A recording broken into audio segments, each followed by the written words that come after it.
¿Cómo les va? Muy buenas noches, bienvenidos, bienvenidas. Seguramente está informado o estás informada porque en este último tiempo se empezó a hablar, comienza una nueva COP. COP, así es la sigla, es la número 30, o sea que ya hubo 29 años que se vino haciendo esta conferencia. Y si no estás informado, te cuento que es una sigla que en inglés significa algo así como Conferencia de las Partes. Es una reunión clave que realizan casi todos los países del mundo, que se juntan una vez por año, teóricamente, para actuar frente a la crisis climática. Y el objetivo es lograr la estabilización de la emisión de gases de efecto invernadero, que sabemos que es, no el único, pero uno de las causas más importantes del cambio climático que vivimos. Esta COP se reúne una vez por año. La idea es fijar metas. Existen, además de representantes de países, o sea, de gobiernos de los países, van también representantes de la sociedad civil y también se reúnen organizaciones ambientales. Lo que allí se resuelve es vinculante. ¿Qué quiere decir esto? Que es obligatorio que los países luego lo cumplan. Por ejemplo, para tener un ejemplo, en 1997 la COP se hizo en Kioto.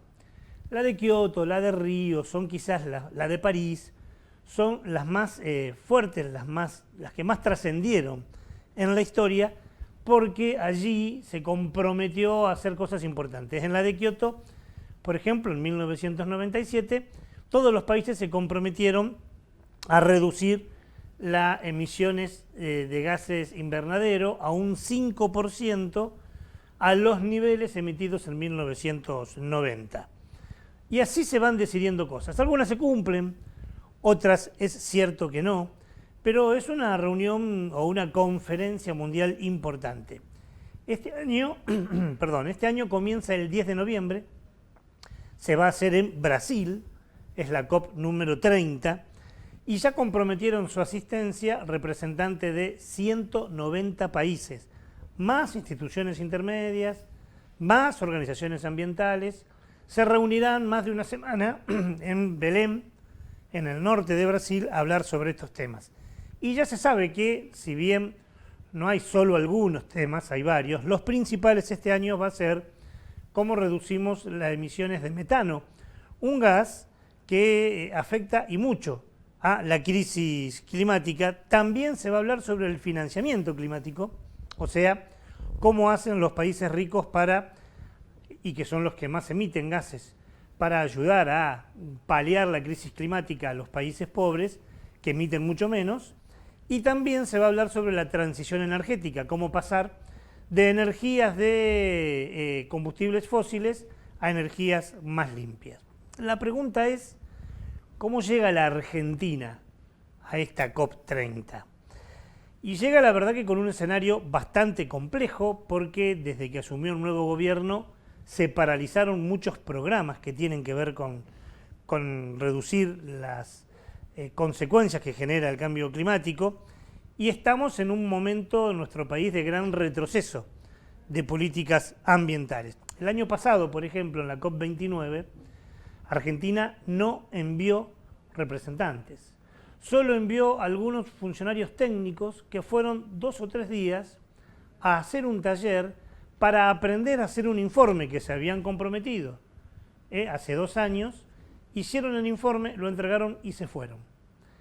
Una pena, porque esa COP se empezó a hablar del financiamiento, o sea, de cómo los países ricos van a financiar a los países no tan industrializados como nosotros para paliar la crisis climática. Estuvimos afuera, no participamos, y el no participar te quita la posibilidad de tener ese derecho. Lo cierto es que desde que asumió este gobierno del presidente Milei hay un negacionismo sobre estos temas. Se dice que la crisis climática como tal no existe, y entonces no tenemos intervención ni en políticas nacionales ni en foros internacionales. Argentina no está cumpliendo casi ninguna de las pautas que se comprometió tanto en nuestro país como fronteras afuera. Quienes están llevando algunas políticas para paliar la crisis climática son las provincias, algunos municipios, pero no así el Estado Nacional.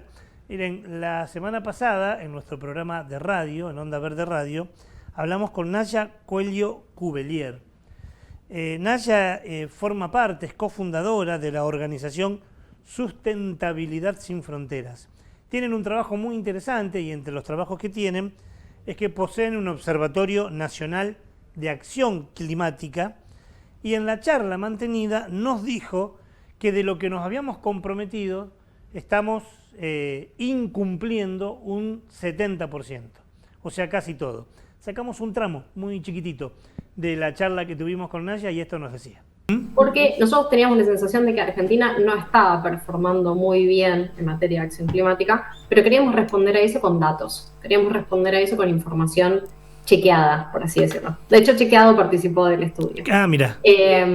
Hicimos una alianza con 21 organizaciones, entre ellas Chequeado, Fundar, Avina, FAM, grandes organizaciones que ustedes seguramente conocen, algunas de la academia, con la Universidad Austral, cámaras. Y lo que hicimos fue analizar los 23 documentos oficiales que están vigentes, que están vivos, porque lo primero que hicimos fue hacer un pedido de información a la Nación para ver si estaban vigentes, y efectivamente estos documentos, la Ley de Cambio Climático, la NDC, los planes de transición están vigentes. Analizamos los 23 documentos y le sacamos 100 objetivos. Agarramos 100, la mayoría cuantitativos, con lo cual es lo más objetivo posible, claro, pero algunos objetivos para que no nos dejen, no nos quede afuera como adaptación, que vos lo mencionabas, o género, agarramos algunos cualitativos. En fin, cada uno de esos objetivos le pedimos a las distintas organizaciones observadoras que nos digan qué grado de avance tienen. Organizaciones que se especializan en la temática, ya sea bosques, adaptación, energía, transporte. Y así es como llegamos a la triste conclusión de que 3 de cada 4 están sin avances, imposible de cumplir, o con avances muy leves, pero que no se van a poder cumplir al 2030, que está a la vuelta de la esquina, como se comprometió Argentina. Para hablar en criollo y hacerlo mucho más claro, 3 de cada 4 objetivos que como país nos propusimos no lo estamos haciendo, no lo estamos llevando a cabo. No se está trabajando, por ejemplo, en la adaptación territorial. Cómo adaptar los territorios frente a las consecuencias de la crisis climática. Una tormenta severa, una inundación grande, épocas de sequía. Bueno, no estamos trabajando en eso. No estamos financiando políticas para paliar la crisis climática. Tampoco estamos avanzando en transición energética. Solo para nombrarte algunos de los puntos que nos habíamos comprometido como Estado y no lo estamos haciendo. Algunas provincias, algunos municipios están haciendo algo, no todos, algunas provincias avanzaron más, otras avanzaron menos. Una locura que no se esté haciendo esto en momentos donde vivimos, y solo apelo a la memoria, ¿no? Pero los incendios de los espacios verdes en el norte, en el litoral, en Córdoba, en el centro, en la cordillera, con las terribles consecuencias climáticas que tuvimos, como la inundación de Bahía Blanca, la de Corrientes, la de Vera, aquí en Santa Fe, las épocas de sequías, la tropicalización del clima. Digo, hay muestras concretas de que el clima ha cambiado y nosotros no estamos ni financiando, ni haciendo nada, ni siquiera preparando los territorios. Está claro que es urgente generar una política que reduzca las consecuencias. Ya no podemos frenarlos, pero sí que pueda paliar los problemas de los territorios y de las personas que viven en estos territorios tan sufridos, porque la crisis climática afecta, te inunda un pueblo, una ciudad, sí, pero también genera problemas de salud, problemas en la economía. Mire, este es un gobierno nacional que pone mucho acento en lo económico. Así que si quieren nos detenemos solo ahí, en lo económico. La crisis climática trae grandes problemas a países como Argentina, que tiene gran parte de su desarrollo, su producción, en la actividad agrícola ganadera. En esta semana, con las lluvias que hubo en Buenos Aires, hay cantidades de hectáreas absolutamente inundadas donde no se puede cultivar, no se puede cosechar, no se puede hacer ganadería, no se puede hacer tambo. Eso trae grandes problemas económicos. Una producción más escasa de alimentos significa exportar menos, tener menos dólares, pero además una producción escasa de alimentos hace que esa lechuga que vamos a ir a comprar a la verdulería va a ser más cara y va a generar más problemas en las familias no pudientes para el acceso a la alimentación, el agua contaminada. Bueno, si lo enfocás desde lo económico, también trae grandes, pero grandes problemas. La COP de Brasil va a ser muy importante. Todavía no sabemos, porque Argentina no decidió si va a enviar delegación. Ojalá que la envíe. Sería muy, pero muy importante, porque entre los temas, yo les decía al principio, que se va a discutir, es la de reducir el gas metano. El gas metano es 80 veces más potente que los gases como el dióxido de carbono que afectan a la crisis climática. Y Argentina, por su producción agropecuaria, produce mucho gas metano. Entonces, sería muy importante que estemos en esta conferencia. Más del 60% de las emisiones del gas metano en la Argentina provienen del sector agropecuario. La pregunta es la que nos hacíamos recién. ¿Irá a la Argentina, enviará funcionarios a la conferencia de las partes de Naciones Unidas por la crisis climática, este número 30? ¿Mantendrá una posición activa como históricamente lo tuvo o formará parte de esta política negacionista sin aportar el tema? Ojalá que sea la primera opción, que enviemos funcionarios, que podamos discutir, que nos comprometamos a algo, que generemos políticas, que venga financiación de afuera y de adentro para paliar una crisis climática que ya está con nosotros, no es que va a venir, ya está con nosotros y en la cual se nos puede ir la vida. De esta manera comenzamos nuestro programa del día de hoy, programa muy cargado, así que ya entra Gaby. ¿Cómo va, Gaucha? ¿Cómo va? ¿Todo lindo? Muy bien, ¿Todo muy bien? bien, todo Qué bien, elegancia, todo bien. ¿eh? Ah, la de Toda Francia. celeste. Sí, me puse Toda en compose. celeste, pero muy bien, me parece muy bien. Programa con muchísimas cosas. Así Y es. como siempre, las 3 luces del semáforo. Así es, y bueno, te voy contando de qué se tratan estas 3 luces. La luz roja se va a prender por la zona de Brasil, en este caso el tema es porque la deforestación está terminando literalmente con las mariposas de colores allí en el país, en nuestro país vecino. Que no es solo una cuestión, ay, pobres mariposas. Estética. Sí, también lo es, pero además la mariposa, como otros insectos, son importantes polinizadores. Sin polinizador no hay vida. Así es, y la salud de las mariposas indica también la salud Claro. del medio ambiente en el que se desarrollan. La luz amarilla está desarrollada aquí en Santa Fe porque la unión de gente del CONICET con la Universidad Nacional del Litoral trabaja en un dispositivo para decirle adiós, busca decirle adiós al humo negro que generan los vehículos con motor diésel. Claro, que con son lo contaminante que es eso. altamente contaminante en las ciudades, y es muy piola lo que te va a contar Gaby que están haciendo aquí en Santa Fe, ¿eh? Exactamente, y la luz verde también de alguna manera toca a una ciudad santafesina porque se trata de algo que ha pasado con Rosario. Un juez entrerriano ordenó restituir a Rosario más de 800 hectáreas de las islas del Paraná. Sí, que en algún momento abordamos ese tema aquí, el fallo estaba siendo apelado y finalmente ya salió resolución definitiva. Bienvenido sea porque la provincia gana espacios para mantenerlos como reserva y no para que sea una producción, como se estaba haciendo, muy pero muy contaminante. Hoy tenemos un informe que lo grabamos, salimos a la calle y hablamos una vez más sobre el problema de la basura, un problemón, pero nos detenemos en los plásticos. Y el informe de hoy intentamos, usted dirá cuando termine este programa dentro de una hora, si lo logramos. Intentamos que sea muy didáctico. Hoy te vamos a mostrar qué plásticos se pueden reciclar y cuáles no. Es súper interesante eso. Viene un triangulito con un número y uno ahí puede saber esto se puede reciclar, esto no. Esto si lo pongo con la basura seca, por ejemplo, va a contaminar la otra basura. ¿Qué hacer para no acceder a esos plásticos? Porque la mejor manera de no tirar es no tenerlos. Es no tenerlos. Claro. Bueno, vamos a hablar de eso en un informe que estuvimos haciendo durante esta semana. Y tenemos recomendados culturales en este día. Serán 2, pero sobre el mismo tema. Un libro y una serie documental que abordarán el tema de la soberanía alimentaria. Súper interesante e importante empezar a tener esto en cuenta. Claro, y lo vamos a hablar porque traemos a colación este tema porque hace un par de días se nos fue para la patria de arriba Miriam Gorban.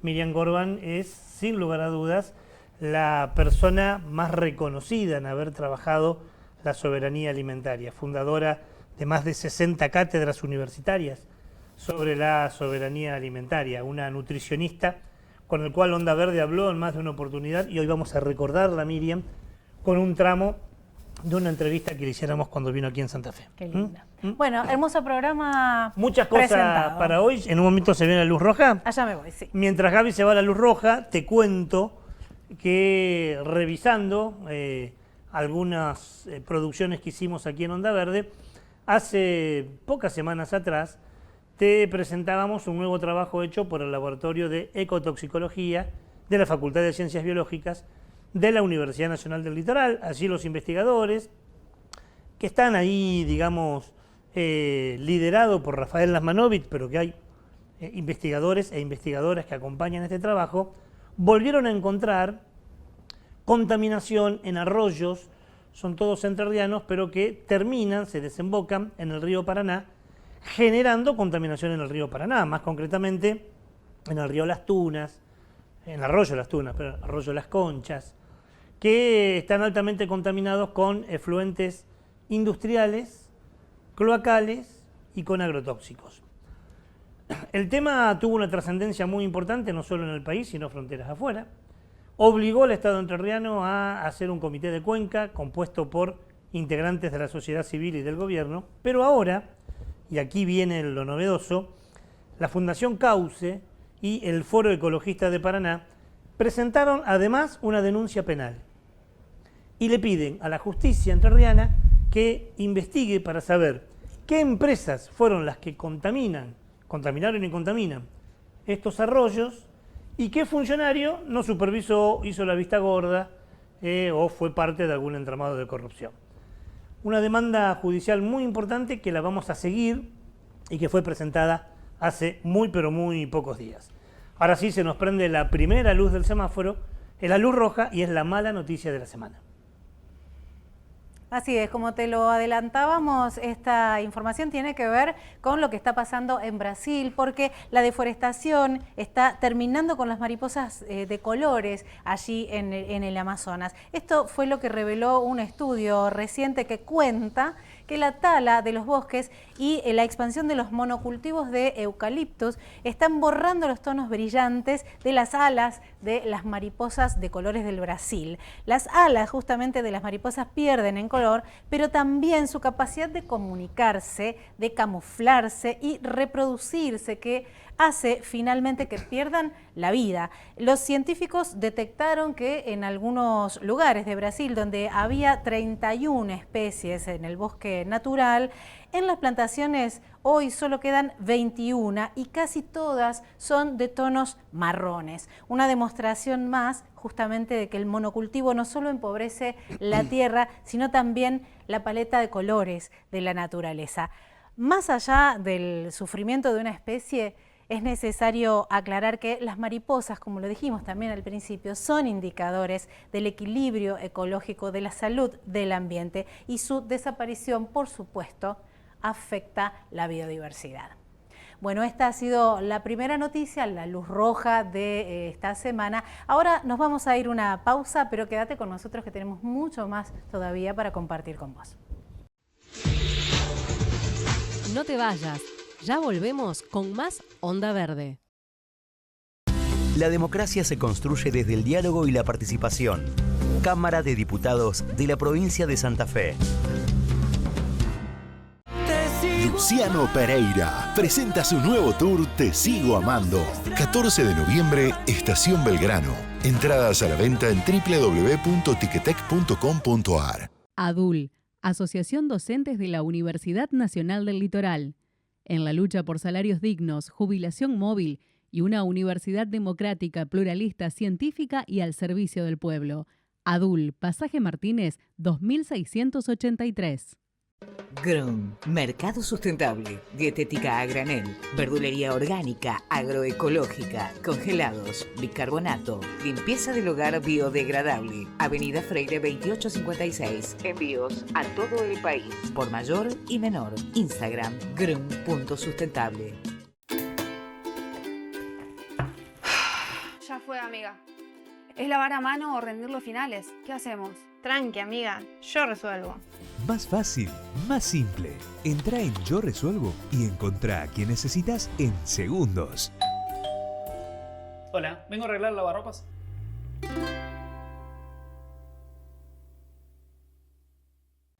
Farmacia Figueroa Sobrero, 87 años al servicio de los santafesinos. Adherida a convenio de vacunación de IAPOS, PAMI y otras obras sociales. 3 generaciones trabajando por la salud y haciendo historia en la ciudad. Farmacia Figueroa Sobrero, Avenida General Paz, 7471. Segundo bloque del programa, y como te lo prometíamos en el sumario, vamos a presentarte un informe que hicimos con Eli, con Franco, en lugares públicos de Santa Fe. Está grabado, ya lo vamos a presentar, porque nos hacemos nuevamente una pregunta: ¿qué hacemos con la basura? Ya sabemos que es un enorme conflicto la basura, no solo en Santa Fe, no solo en Argentina, en todo el mundo. Pero decidimos dar vuelta a la pregunta. Si en vez de preguntarnos qué hacemos con la basura, nos preguntamos qué hacemos con el consumo, porque la verdad que la generación de residuos o de basura tiene que ver con esta etapa de nuestra vida donde el consumo exacerbado forma parte de nuestras existencias.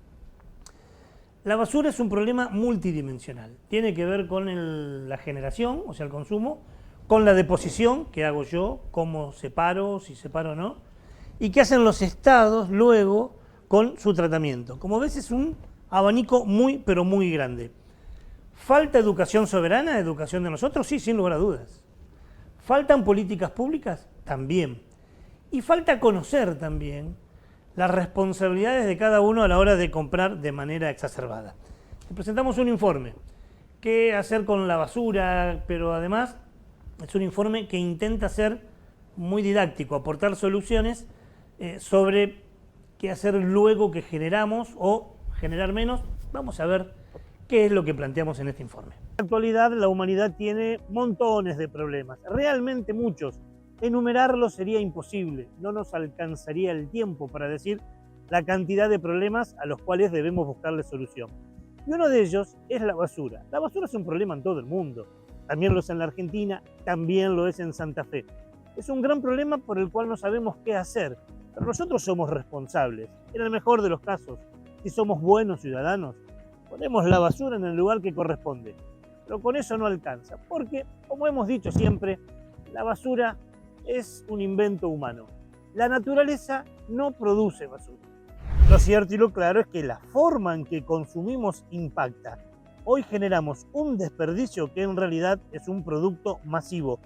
No sabemos qué hacer con la basura, no sabemos qué hacer con los residuos.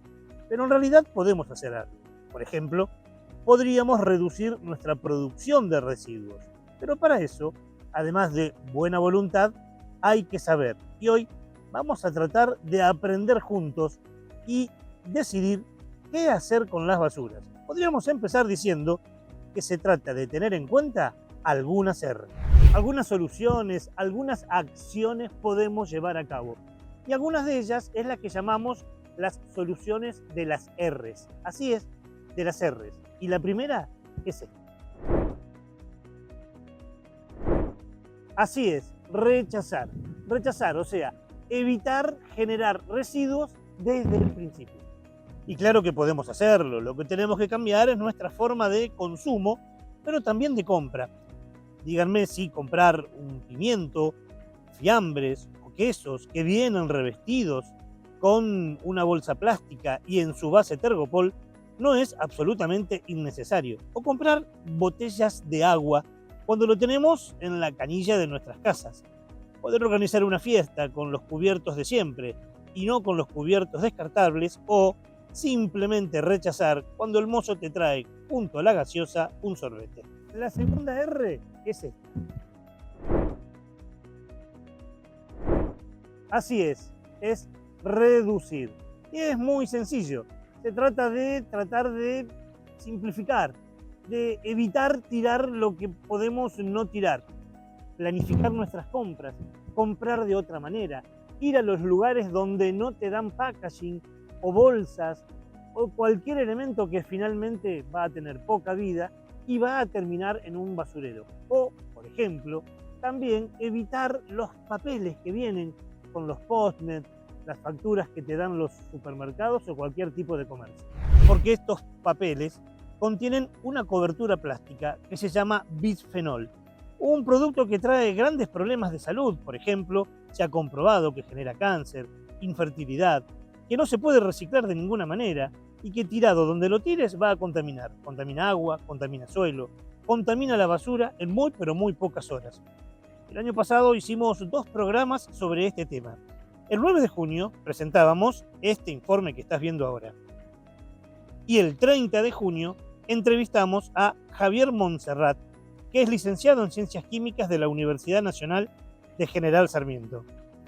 En ambos programas aprendimos que ese papel es altamente contaminante y es inútil. Le damos la bienvenida a la tercera R. Así es, reutilizar. Y este también es muy pero muy sencillo, solo necesita voluntad ciudadana. Es volver a darle vida, volver a utilizar algo para que no termine en la basura. Y en este caso también tenemos muchísimos ejemplos, como por ejemplo, poder volver a darle vida a ropa vieja, convertirla en trapos, en juguetes para los chicos, en lo que fuera. ¿Qué hacer con las maderas que ya no ocupamos y que podemos redecorar el jardín? O transformar viejos neumáticos que son altamente contaminantes en maceteros. La próxima R es la que más prensa tiene y es esta. Así es, reciclar. Que tenga mucha prensa y que se hable mucho de ella no significa que lo hagamos del todo. De todas maneras, reciclar, si hacemos bien las cosas, debiera ir al final, a lo último, como alternativa. Antes debemos reducir, reutilizar y rechazar. Los reciclajes son variados y, obviamente, que son muy útiles. Por ejemplo, podemos hacer compostaje, podemos separar basura, podemos también separar los RAEs, o sea, los residuos de aparatos eléctricos y electrónicos, separar materiales reciclables en seco y húmedo, ver qué hacemos con los residuos electrónicos. Hace tiempo hablábamos con gente de la Universidad Tecnológica Nacional, que es uno de los lugares en Santa Fe donde podés llevar tus aparatos electrónicos para darle una nueva oportunidad. Santa Fe necesita una ordenanza, que es la ordenanza de qué hacer con el aceite de cocina. De todas maneras, acá también tenemos que saber, porque si mezclamos mal los productos, no solo contaminamos el que desechamos y los anteriores, sino que además serían imposibles de darle una nueva vida. Porque hay elementos que no pueden reciclarse. Por ejemplo, los vidrios planos de ventanas y de autos, porque estos vidrios contienen más plomo que cristal. Si lo metemos con otros vidrios, lo va a contaminar. Las lámparas incandescentes o de bajo consumo tampoco son reciclables, porque tienen plástico, metal y vidrio.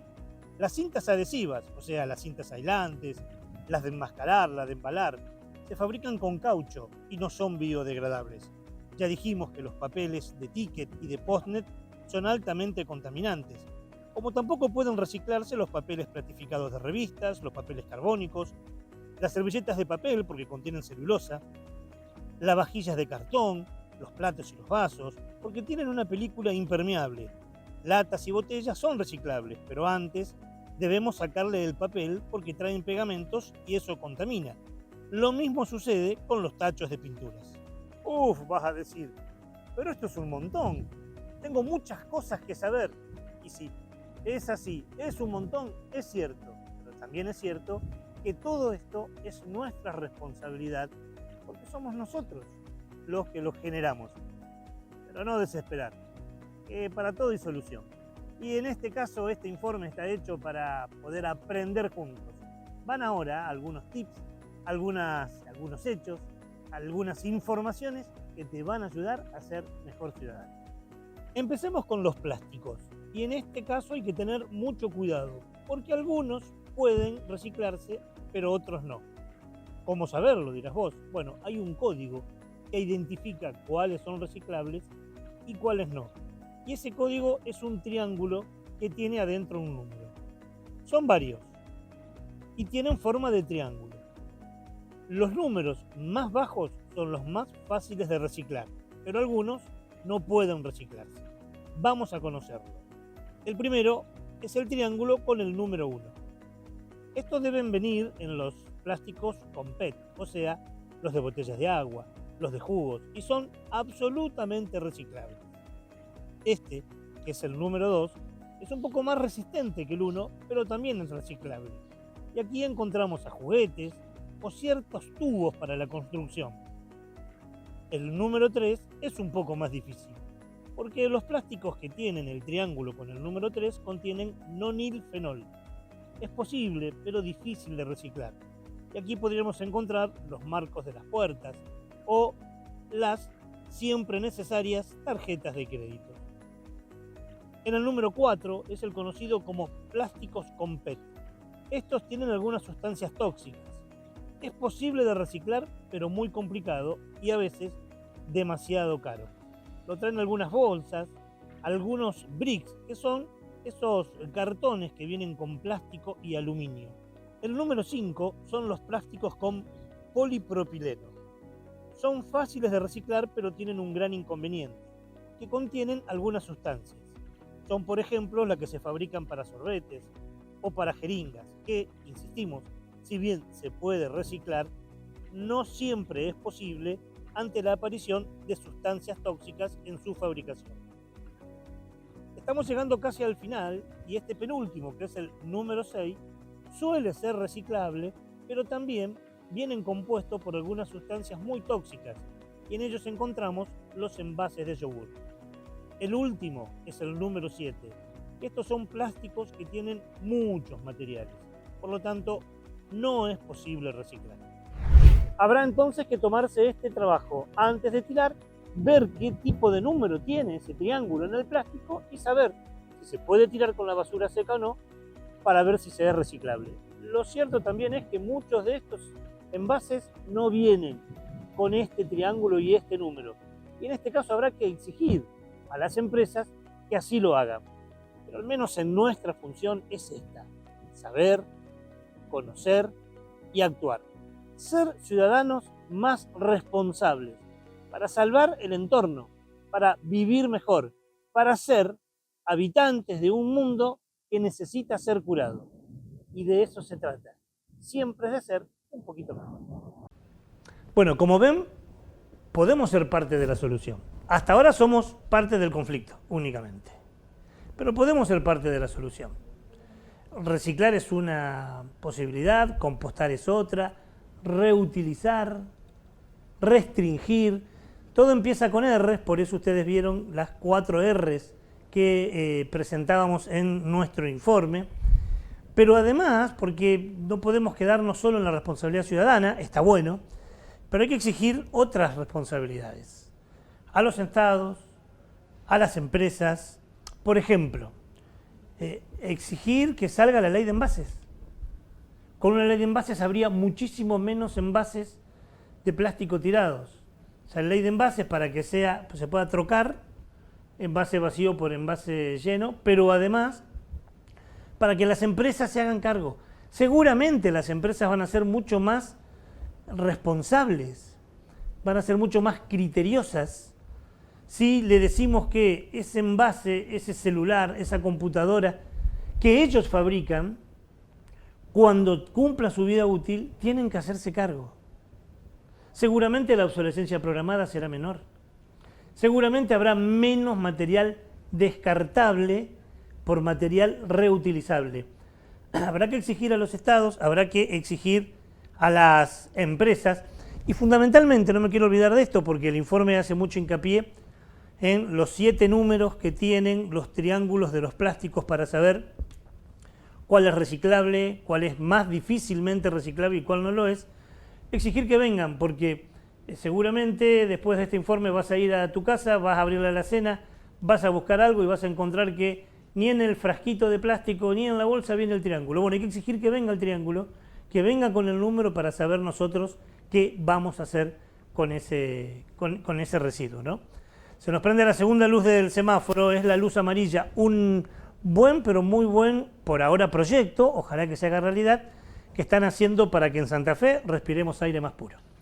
Así es, se trata de una información que nos abre la promesa de que podamos respirar, como decía Ricardo, aire más puro. Puntualmente dejemos de respirar el humo negro de los vehículos de motor diésel. Esto lo está llevando adelante un equipo del CONICET junto con la Universidad Nacional del Litoral a través del desarrollo de una tecnología súper innovadora que podría limpiar el aire, reduciendo drásticamente esta contaminación. La doctora Viviana Guadalupe Milk, ella es investigadora del CONICET y docente en la Facultad de Ingeniería Química de la UNL, explica que se trata de catalizadores estructurados capaces de quemar el hollín a temperaturas mucho más bajas, pasando de los 600 grados a los 350 grados solamente. El trabajo ya superó lo que es la fase de laboratorio y demuestra que las micropartículas que emiten estos motores son las más peligrosas para la salud humana por su relación directa con enfermedades respiratorias y cardiovasculares. El novedoso proyecto fue probado junto a docentes y a estudiantes de la Escuela Industrial Superior con resultados exitosos, ya que se lograron disminuir las emisiones de partículas finas a niveles permitidos por las normas ambientales. Esta entonces es una innovación santafesina que claramente muestra que la ciencia puede ser parte del mejoramiento de nuestro ambiente. Vamos ahora a hacer una nueva pausa en Onda Verde y ya seguimos con mucho más para vos. No te vayas, ya volvemos con más Onda Verde. APUL, el gremio del personal no docente de la Universidad Nacional del Litoral, trabaja por una educación pública y gratuita, construyendo la Universidad Popular. APUL, 1 de mayo, 3164. Vándalos Chinos, 22 de noviembre en Hub, presentando Vándalos, su último disco junto a todos sus éxitos. Vándalos Chinos en Hub, anticipadas en boleterías y a través de ticketway.com.ar. El alumbrado público era un problema histórico para los barrios santafesinos. Este año decidimos cambiar el modo de hacer las cosas y en 6 meses ya vemos los resultados. Intervinimos el 100% de los barrios. Encendimos más de 13.000 luminarias. Del oeste al este, Blas Parera, Peñalosa, Facundo Subiría, Aristóbulo del Valle, General Paz y Costanera. Y del norte al sur, Gorriti, Avenida Galicia, Salvador del Carril, Boulevard. También el distrito La Costa y los grandes parques, Garay del Sur y Federal. La ciudad se enciende, estamos mejorando. Municipalidad de la Ciudad de Santa Fe.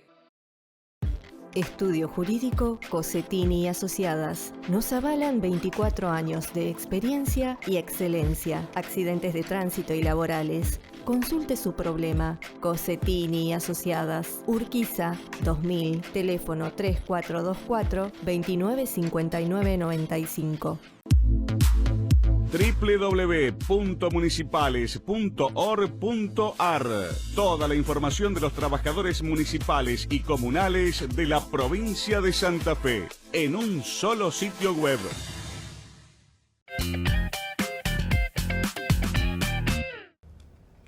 Tercer bloque de Onda Verde de hoy y es el momento en el que tradicionalmente se enciende la luz verde de nuestro semáforo. Llegamos a la buena noticia, que es a la que nos gusta arribar siempre. En este caso, te lo decíamos al comienzo del programa, un juez entrerriano ordenó restituir a la ciudad de Rosario más de 800 hectáreas en las islas del Paraná, correspondientes a la provincia de Entre Ríos. Un fallo histórico que devolvió a Rosario estas 800 hectáreas de las islas del Paraná. La Justicia Federal de Victoria ordenó al empresario Enzo Mariani a restituir las tierras al municipio que habían sido donadas por el filántropo Carlos Deliot a la ciudad. El juez Luis Francisco Márquez Chada rechazó el reclamo de Mariani al considerar que no demostró ni el título ni el tiempo de posesión requeridos. Además, el fallo autoriza al municipio a reclamar una indemnización por el uso indebido del terreno y por las construcciones realizadas sin permiso. Juliana Conti, subsecretaria legal y técnica de la Municipalidad de Rosario, aclara cómo fue el proceso. Escuchamos. Estos son varios años de litigio y varios planteos que había hecho esta persona que ocupa estas tierras. Respecto, como vos decías, de una usucapión, él mencionaba haber comprado estos derechos de parte de otra persona que previamente los había empezado a ocupar. Ese juicio se pierde en todas sus instancias y es ahí que Rosario vuelve a iniciar esta reivindicación, es decir, este pedido de entrega de las tierras y también una indemnización por esos daños, es decir, por no haber tenido el uso de esas tierras que pertenecen a una reserva.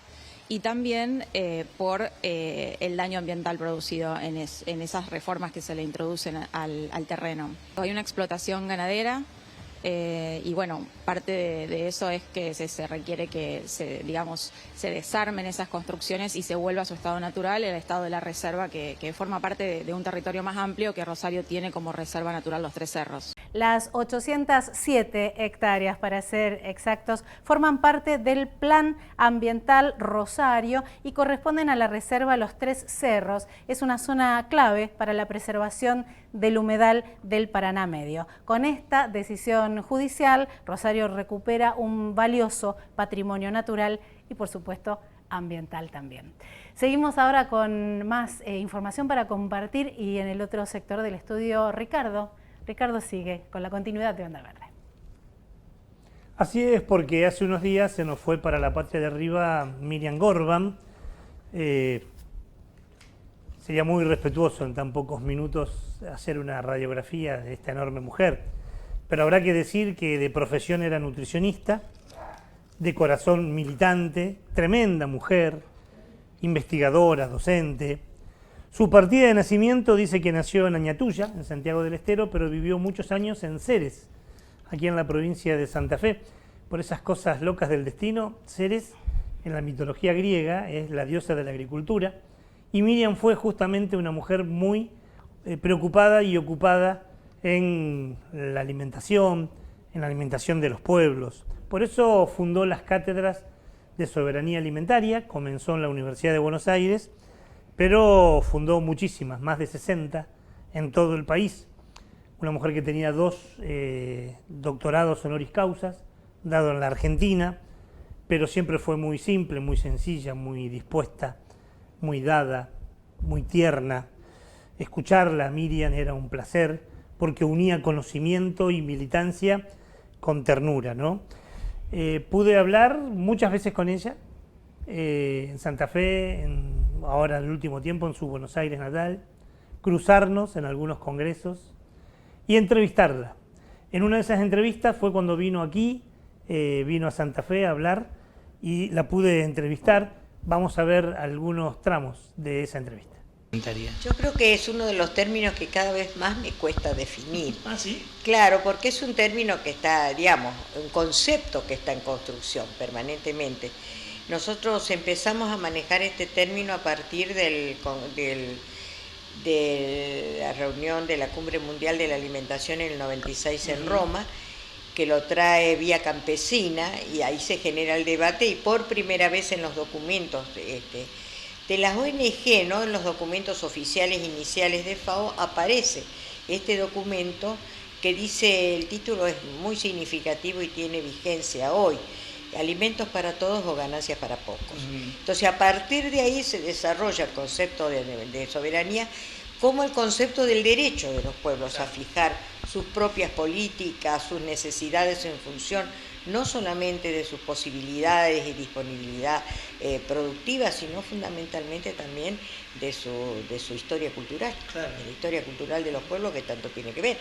El producto nuestro, el 60% de la extensión agrícola de nuestro país hoy es soja, y la soja nosotros la consumimos, sí, en los derivados de soja puestos en los alimentos industrializados, pero en realidad va para producir carne en los países asiáticos, los países europeos.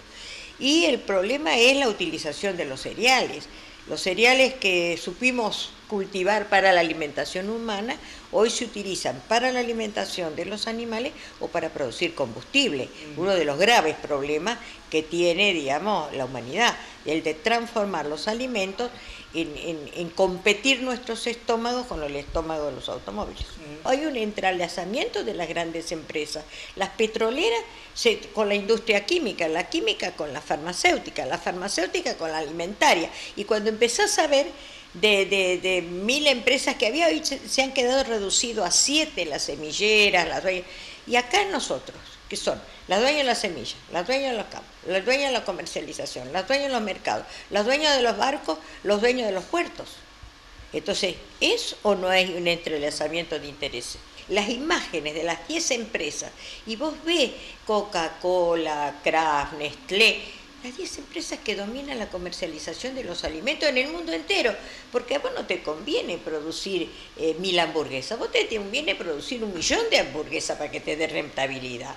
Y entonces acá no vamos a poder comer 1.000.000, entonces, pero si la vamos a llevar a Uruguay, entonces sí, tenemos a nivel y a escala interplanetaria se produce los alimentos de esta manera. Nosotros decimos medio en broma y medio en serio que de hambre no nos podemos morir si no sabemos ni el idioma. Yo digo que yo hablo santiagueño básico y en China o en Japón o en la India de hambre no me muero porque enseguida identifico las etiquetas que tenemos en Ceres o en Santa Fe. Claro. Exactamente, son las mismas. Esto que durante mucho tiempo fue un enunciado y en algún momento histórico fue un hecho sobre el alimento como derecho para todos, hoy es, como bien decías vos, un comercio y un negocio muy grande para muy pocos, ¿no? Es el centro del comercio internacional en este momento, porque las grandes transnacionales que supieron invertir cuando aparece todo el tema de la computación, los .com, luego la famosa crisis del 2008-2009 con la burbuja inmobiliaria, ahora invierten en alimentos, todos invierten en alimentos. Y los alimentos, decíamos en el 96, no se pueden cotizar en bolsa, pues se cotizan en bolsa.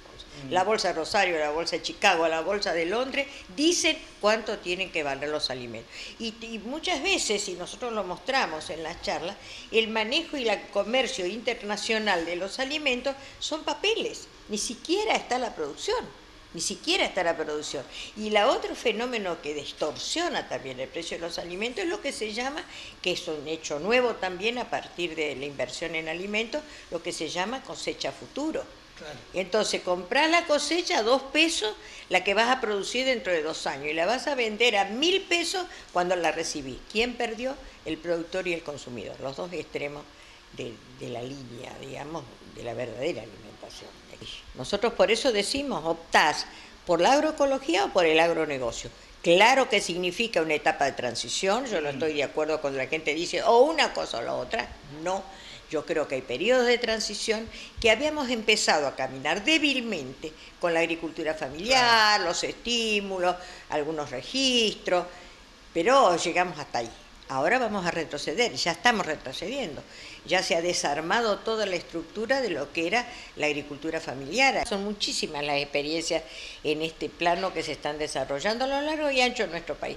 Lo único que nos falta es un poco articular sobre 3 o 4 cuestiones básicas, no sobre el montón de diferencias que las tendremos seguramente, pero en la medida que podamos, cuando hablamos de los pueblos fumigados, por ejemplo, si empezamos a salir una marcha de pueblos fumigados y vamos haciendo la cadena, vamos a ver si no canta otro gallo en este gallinero.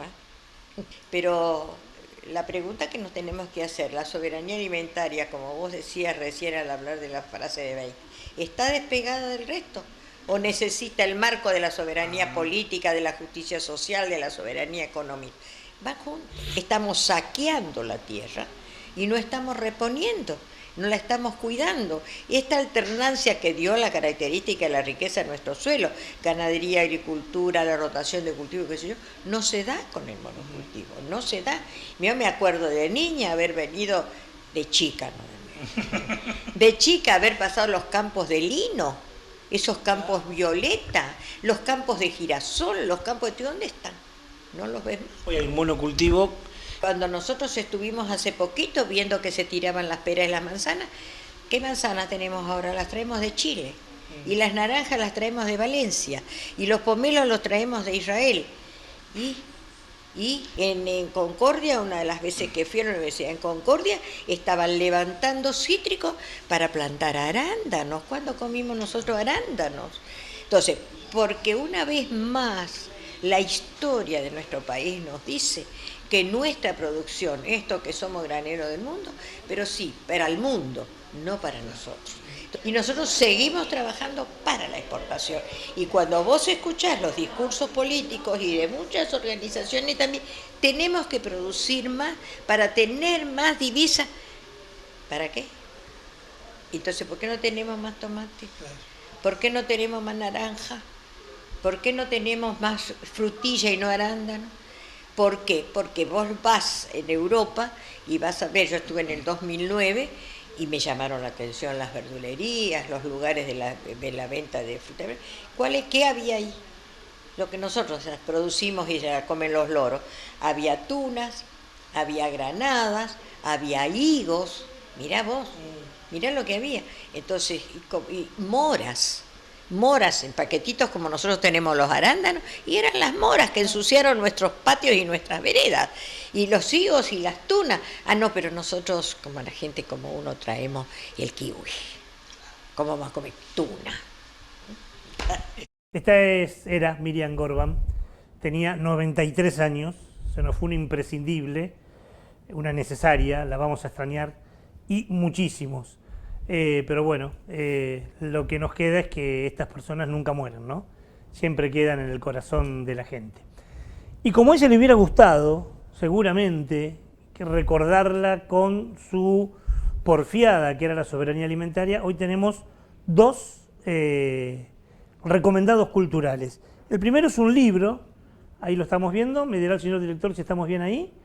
Igual después vamos a poner seguramente una placa con el libro Hacia la construcción de una soberanía alimentaria, escrito por Patricia Agosto y Mariela Parau. Es muy interesante, es una recorrida por las experiencias llevadas a cabo por organizaciones que trabajan en la soberanía alimentaria, tanto en la Argentina como en Paraguay. Aparecen algunas experiencias santafesinas, como La Verdecita, está en este libro, o La Granja Naturaleza Viva, de allí cerca de Reconquista, también aparece. Es muy, pero muy interesante, un libro fácil de encontrar, está en internet además, Hacia la construcción de la soberanía alimentaria, para realmente poder conocer más sobre el tema. Y si querés conocer más todavía, hay un documental que te lo presenta Gaby. Así es, reforzamos este recomendado cultural sosteniendo el mismo tema porque es justamente una serie documental que se llama así, Soberanía Alimentaria. Consta de 7 capítulos y cada uno no dura más de 10 minutos, así que es como un snack de información muy fácil de ver, muy fácil de digerir. Analiza, reflexiona, se pregunta y busca respuestas sobre la necesidad de ser soberanos alimentariamente hablando, ¿no? Se pregunta también, ¿qué es la soberanía alimentaria? ¿Podemos realmente ser soberanos alimentariamente dada la coyuntura de la actualidad internacional? Las políticas de alimentación, ¿la vida moderna nos permite ser soberanos alimentariamente? Bueno, plantea justamente la vinculación entre economía, Estado y consumo y su relación con la ecología. Pero vamos a ver un fragmento ahora, vamos. ¿Alguna vez te pusiste a pensar de dónde viene todo lo que comes, quién y cómo lo produce? ¿Sabes qué efectos en nuestra salud y en el ambiente tiene la producción de los alimentos que consumimos a diario? Hoy, quienes deciden principalmente qué nos llevamos a la boca son un grupo de empresas multinacionales que monopolizan desde el mercado de las semillas, la transformación de los alimentos, hasta su distribución en los mercados, e interponen sus intereses particulares en lugar de tener en cuenta nuestras necesidades alimentarias. Es en el marco de este modelo que se plantea la idea de soberanía alimentaria. Pero, ¿qué es la soberanía alimentaria? Bueno, ya sabes, son 7 capítulos nada más de este documental producido y dirigido por el Centro Cultural Juan C. Torbi y puede verse, por supuesto, en YouTube y así se llama, Soberanía Alimentaria. Y está muy bueno, porque yo lo vi, son 7 capítulos, no duran más de 30 minutos cada uno. Ajá. Muy didáctico, muy dinámico, muy interesante. lo que te recomendó Gaby, la verdad que es para tenerlo en cuenta, ¿eh? Bueno, muy bien, y hemos llegado al final. Hoy me vino a visitar a mi espacio. Sí, vine aquí para que no vayas para hasta Qué allá, amable. me pareció más. Me dolían los pies, le agradezco, le agradezco. Así que vinimos para acá para, como siempre, recordarte que este programa y los casi 12 años de Onda Verde están guardados en la memoria, virtual pero memoria al fin. Así es, y se trata de nuestro canal de YouTube Onda Verde, programa DTV, al que te invitamos que te suscribas, le des like a los videos, comentes, compartas, bueno, nos hagas un ida y vuelta, y la campanita... Franco la puso acá, dice. A ver. Así que puedes sacarla nomás. Por si, ahí está. Esta es la campanita para que la actives y te haga... te notifique cada vez que tengamos algo nuevo que hemos cargado a nuestro Drive de YouTube. Es una manera de comunicarse esa, y otra manera es con todas estas direcciones que están aquí. Todas nuestras redes sociales te podés comunicar para decirnos que en tu ciudad, en tu pueblo, en tu barrio pasa algo digno de ser comunicado desde el punto de vista ambiental. Puede ser una buena o una mala noticia, una luz roja, una luz verde. Nosotros con mucho gusto nos vamos con las cámaras para poder difundirlo o para decir lo que quieras, nuestras redes sociales. Bueno, vamos a renovar nuestro compromiso de encontrarnos en 7 días. Solo queda despedirnos, ¿no? Dentro de 7 días. Muy bien. ¿Aquí por Veo? Aquí por Veo, a la misma hora, por el mismo Vaticanal. Por el mismo Vaticanal. Bueno, nos vamos. Nos vamos, gracias por todo. Hasta la semana que viene, me voy con la Gaby. Venga, lo llevo. Chau, gracias.